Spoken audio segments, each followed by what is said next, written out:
ഭവന നിർമ്മാണത്തിനും അന്തിക്കാട് കമ്മ്യൂണിറ്റി ഹാളിന്റെ നിർമ്മാണത്തിനും ഊന്നൽ നൽകി അന്തിക്കാട് പഞ്ചായത്ത് ബജറ്റ്. പഞ്ചായത്ത് പ്രസിഡന്റ് ജ്യോതിരാമന്റെ അധ്യക്ഷതയിൽ ചേർന്ന യോഗത്തിൽ വൈസ് പ്രസിഡന്റ് PS സുജിത്താണ് ബജറ്റ് അവതരിപ്പിച്ചത്. 26.05 കോടി രൂപ വരവും 25.45 കോടി രൂപ ചെലവും 60.25 ലക്ഷം നീക്കിയിരിപ്പും പ്രതീക്ഷിക്കുന്നതാണ് ബജറ്റ്. സാമൂഹ്യ സുരക്ഷാ പെൻഷൻ 6.50 കോടി, തൊഴിലുറപ്പ് പദ്ധതി 3.30 കോടി, പഞ്ചായത്ത് ഷോപ്പിംഗ് കോംപ്ലക്സിന് 3 കോടി, സ്കൂൾ കെട്ടിട നവീകരണം 1.94 കോടി എന്നിങ്ങനെയാണ് പ്രധാനമായി തുക വകയിരുത്തിയിട്ടുള്ളത്.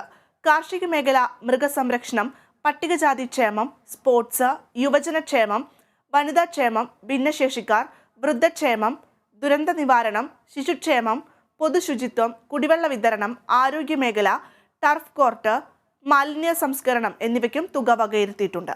പഞ്ചായത്ത് സെക്രട്ടറി CA വർഗീസ്, ജനപ്രതിനിധികളായ മേനക മധു, PA Basheer, Saranya Rajeesh, mini Anto, TP Ranjith തുടങ്ങിയവർ ബജറ്റ് അവതരണത്തിൽ പങ്കെടുത്തു.